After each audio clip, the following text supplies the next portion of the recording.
उत्तर और आगे मिल गया। भीषण की बताई गई युक्ति से लंका में पहुंच, अशोक वाटिका में पहुंच गए और वहां बैठ करके रावण भी आया। रावण ने जनक नंदिनी को लोभ और भय दिखाने की चेष्टा किया। किशोरी जी ने उसको कठोर से कठोर शब्दों में फटकारा और सठ सूने हरि आने से मोही, अधम लज्ज लाज नहीं तो ही, इस तरह से कठोर शब्दों में भर्त्सना की। रावण तलवार मार करके तलवार लेकर के मारने चला। मंदोदरी ने रोक दिया, पर रावण ने राक्षसियों से कहा, तुम डराओ, अगर 1 महीने में इस राजकुमारी ने मेरी बात नहीं मानी तो मैं इसका सिर काट दूंगा। रावण चला गया। राक्षसियां कठोर वेश बना करके सीता जी को डराने लगे। हनुमान जी को बड़ी चिंता हुई।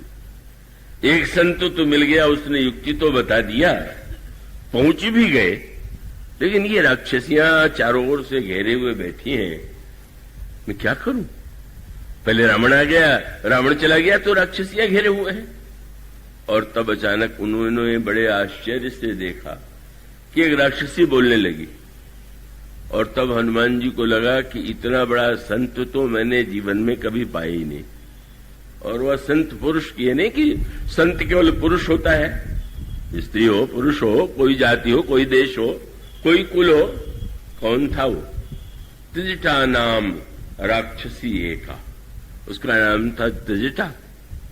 तो होगी, थोड़ा बहुत विशेषता होगी ना। ना, ये जो दूसरी भक्ति में जिस शब्द का प्रयोग किया गया है वो रामायण की सबसे अधिक दुर्लभ उपाधि है, और वो दुर्लभ उपाधि है रति।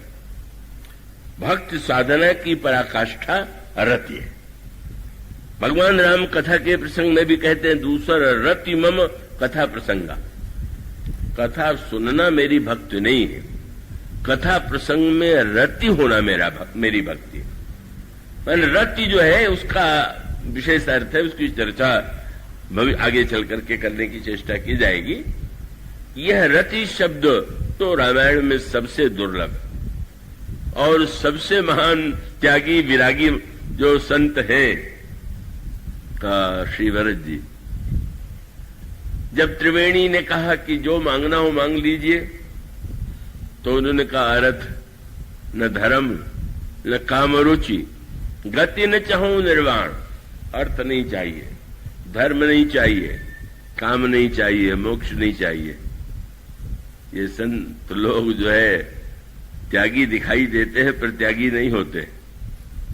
क्यों नहीं होते हैं?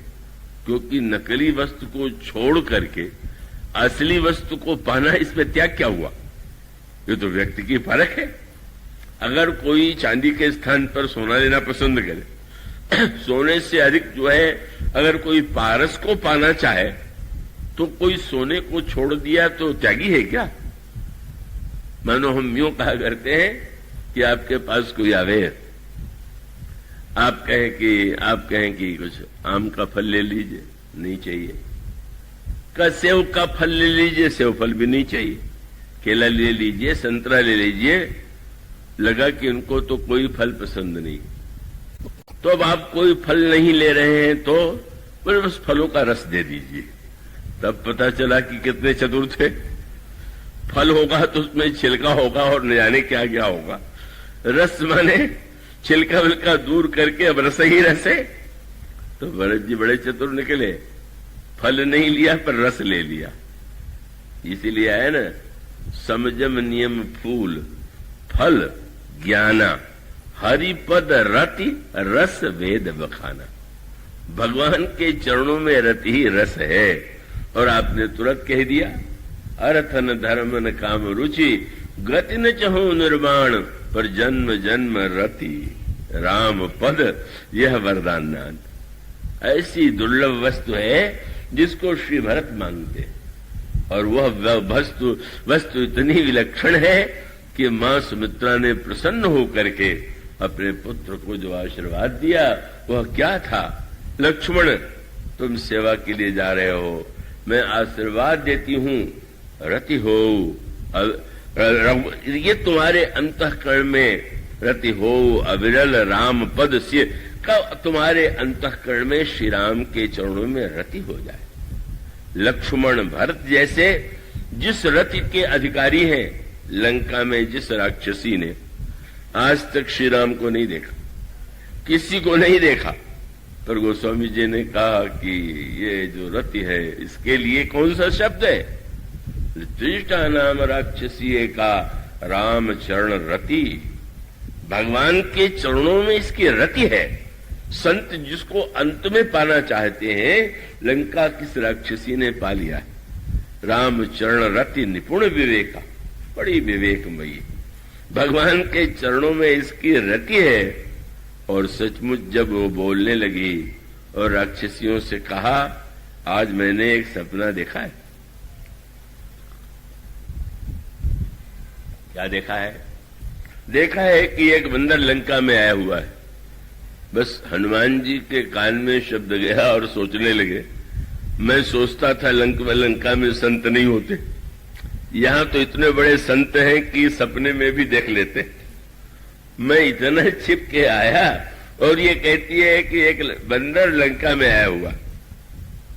और उससे आगे बढ़ करके जब वो वाक्य कहा तो और आश्चर्य हुआ। बोले बंदर लंका जलावेगा। अब यहां हनुमान जी थोड़ा बड़े संशय में पड़ गए।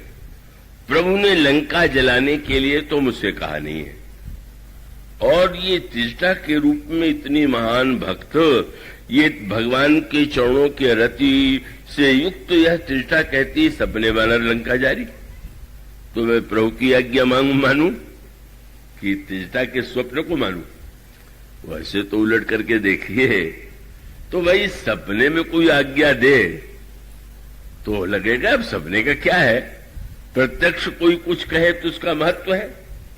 तो हनुमान जी को तो प्रभु ने प्रत्यक्ष आज्ञा दिया और त्रिष्टा को स्वप्न दिया, पर मानो संकेत हनुमान जी को लगा कि जैसे आप किसी को कोई काम करने के लिए भेजें और बाद में आपको लगे कि ये काम थोड़ा और करना है, और किसी उपाय से संदेश भेजे कि उनसे कह देना कि ये काम और भी करके आवेंगे, तो मानो आधी बात तो प्रभु ने भारत के संत हनुमान जी को बताई और आधी बात लंका के संत को बता दिया कि वो आ रहे हैं, तुम उनको बता देना। और उसने जब कह दिया सपने बानर लंका जारी, जातु धान में सेना सम्मारी, और फिर कह दिया आगे भविष्य बताते हुए कह दिया खर आरूढ़ नगन रस्सीसा, मुंडित सिर खंडित भुज बीसा, यही बीसो दक्षिण दिश जाई, लंका मनो विभीषण पाई, नगर फिरी रघुवीर दुहाई, तब प्रभु सीता ही बोली पठाई। यहां तक भविष्य बता दिया, कह दिया कि यह न समझना कि सपना माने झूठ, यह सपना मैं कहूं विचारी, यह सत्य गए दिनचारी, तुम इसका इस सत्यता का अनुभव करोगी। और इसीलिए हनुमान जी इस चिंता में पड़े, इन संत की के स्वप्न को प्रमाण माने कि अपने प्रत्यक्ष को प्रमाण माने। पर जब रावण की सभा में बंदी बना करके ले जाए गए, रावण मारने के लिए आज्ञा देता है और विभीषण रोक देते हैं। पर रावण ने विभीषण की बात को मान करके कहा कि मैं मृत्युदंड तो नहीं दूंगा, पर दंड तो इसको दिया जाएगा। क्या बोले, इसके पूंछ में कपड़ा लपेटो, घी तेल डाल करके बिल्कुल भिगो दो और आग लगा दो। हनुमान जी ने प्रणाम किया, बोले त्रिष्टा देवी का स्वप्न ठीक था, क्योंकि अब कह दिया उन्होंने लंका बंदर जलावेगा, मैं आग कहां से ले आता, कपड़ा घी तेल कहां से ले आता, सारा प्रबंध भगवान ने रावण से करा दिया। धन्य है त्रिष्टा जिसको इतना अलौकिक ज्ञान है कि वह अलौकिक ज्ञान सचमुच त्रिष्टा का जो अद्वितीय चरित्र है, अद्भुत, इतना उसका प्रवेश है योग में, ध्यान में, भक्ति में, और उसका एक बड़ा स्वतंत्र प्रसंग है। मानो इसका अर्थ यह है कि अगर हमें संत नहीं मिलता तो सच बात तो यह है कि हमें संत की आवश्यकता नहीं। अगर संत की आवश्यकता होगी तो संत तो मिल ही जाएगा, कहीं न कहीं किसी न किसी रूप में संत प्राप्त हो जाएगा। और तब संत के द्वारा जो वस्तु मिलती है वह क्या है? भगवान की कथा। प्रथम भक्ति संतर कर संगा, दूसर रति मम कथा प्रसंगा। और इसका अर्थ यह है कि संत हम सब एक दूसरे से मिलते तो मानो संसार की ही चर्चा, अपनी आत्म प्रशंसा, दूसरों की निंदा, दूसरों की आलोचना, इसी में हम लोगों का समय व्यतीत हो जाता है। पर संत के पास जाने के बाद संत की वाणी यदि हम सुने तो भगवान का गुणानुवाद, भगवान की लीला, भगवान का चरित्र, यह सुनने को मिलता है। और इसको इस दृष्टि से विचार करके देखिए कि मनुष्य के जीवन में बुराइयों का प्रवेश जो है बहुत बार संग के कारण ही होता है। बल्कि बहुत सुंदर दृष्टांत दिया गया, ये पाप से भी अधिक पापियों का संग बुरा। ये क्यों? उनका भाई सूर्य की किरणों में उतना कष्ट नहीं है जितना बालू में। बालू जो गर्म होगी वो सूर्य की किरणों से होगी, पर सूर्य की किरणों में आप चलेंगे तो कष्ट नहीं होगा, पर बालू में चलिए तो पैर फफोले पड़ जाएंगे। उसका अभिप्राय कि पाप चैतन्य नहीं है, पर जब हम किसी बुरे व्यक्ति का संग करते हैं तो बड़े शीघ्रता से वो प्रभाव डालता है। तो ये जो संग के द्वारा मनुष्य के जीवन में दोष उत्पन्न होता है, उसका विनाश कैसे होगा?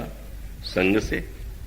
जैसे लोहे से लोहे को काटते हैं, इसी प्रकार से कुसंग से जो बुराइयां उत्पन्न होती हैं, सत्संग के द्वारा उन बुराइयों को मिटाया जा सकता है।